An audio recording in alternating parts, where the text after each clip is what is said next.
कहानी एक नसीहत।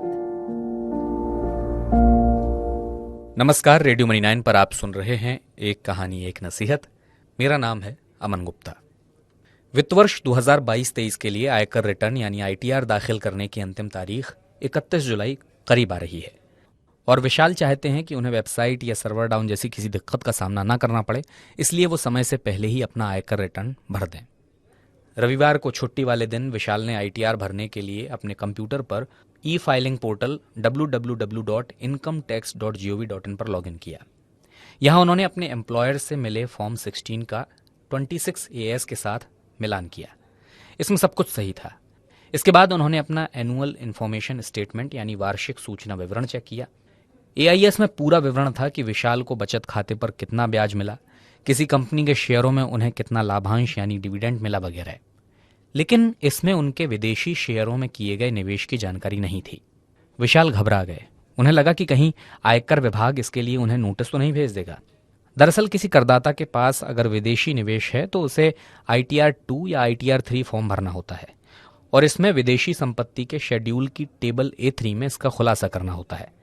रिटर्न में विदेशी डिपॉजिटरी के खाते, विदेशी कस्टोडियल खाते, विदेशी इक्विटी, ऋण ब्याज, किसी विदेशी कंपनी में रखे गए शेयर, इन सब की जानकारी देना जरूरी होता है। अगर किसी ने ऐसा नहीं किया तो सरकार इसे कालाधन मान सकती है और कानूनी कार्रवाई भी हो सकती है। इसमें 10 लाख रुपए तक के जुर्माने का प्रावधान है। विशाल ने इस मसले पर जानकारी के लिए अपने दोस्त रमन को फोन किया। रमन भी विदेशी शेयरों में खरीद फरोख्त करता रहता है। विशाल को लगा कि इसकी जानकारी उसे जरूर होगी।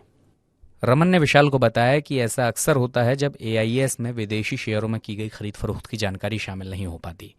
रमन ने विशाल से कहा, इसमें घबराने की कोई बात नहीं है। वो इस बात की जानकारी इनकम टैक्स विभाग को दे सकता है। जानकारी भारतीय रुपयों में होनी चाहिए, ना कि डॉलर में या किसी और विदेशी मुद्रा में। विदेशी मुद्रा भारतीय रुपयों में कितनी होगी, इसके लिए भारतीय स्टेट बैंक की खरीद दर को मानक माना जाता है। रमन ने विशाल से कहा कि इसके लिए उन्हें रेक्टिफिकेशन के ऑप्शन में जाकर अपने निवेश की जानकारी देनी होगी और इस संबंध में जो उनके दस्तावेज हैं और सबूत हैं वो प्रस्तुत करने होंगे और उसके बाद आयकर विभाग उस जानकारी को अपडेट कर देगा। अगर विभाग इस पर कोई कार्रवाई नहीं करता है या जवाब नहीं देता है तो ई फाइलिंग पोर्टल के जरिए ही लिखित शिकायत भी दी जा सकती है और इसमें भी अपने दावे के संबंध में जो भी जरूरी कागजात हैं उनका विवरण देना होता है। साथ ही रमन ने विशाल को यह भी हिदायत दी कि अपने पास इन सब चीज़ों का रिकॉर्ड जरूर रखें ताकि किसी परिस्थिति में अगर आपके मामले पर कार्रवाई ना हो सके और कहीं नोटिस आ जाए तो आपके पास ये बताने के लिए हो कि आपने इस संबंध में आयकर विभाग को जानकारी दी थी। वैसे इसकी संभावना बहुत कम होती है कि शिकायत पर कार्रवाई न हो। जानकारी के लिए आपको यह भी बता दें कि अमेरिकी बाजार में जो शेयर खरीदे जाते हैं अगर वो कम से कम 24 महीने रखकर बेचे जाते हैं तो उस पर 20% की दर से long term capital gains tax लगता है। इसमें इंडेक्सेशन का लाभ भी मिलता है और अगर 24 महीने से पहले इन्हें बेच दिया जाता है तो भारतीय टैक्स स्लैब के हिसाब से आपका टैक्स कटता है।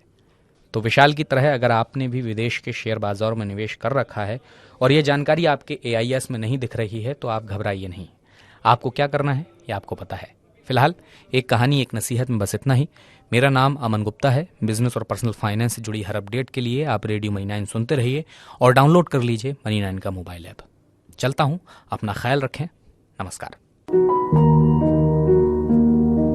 एक कहानी एक नसीहत।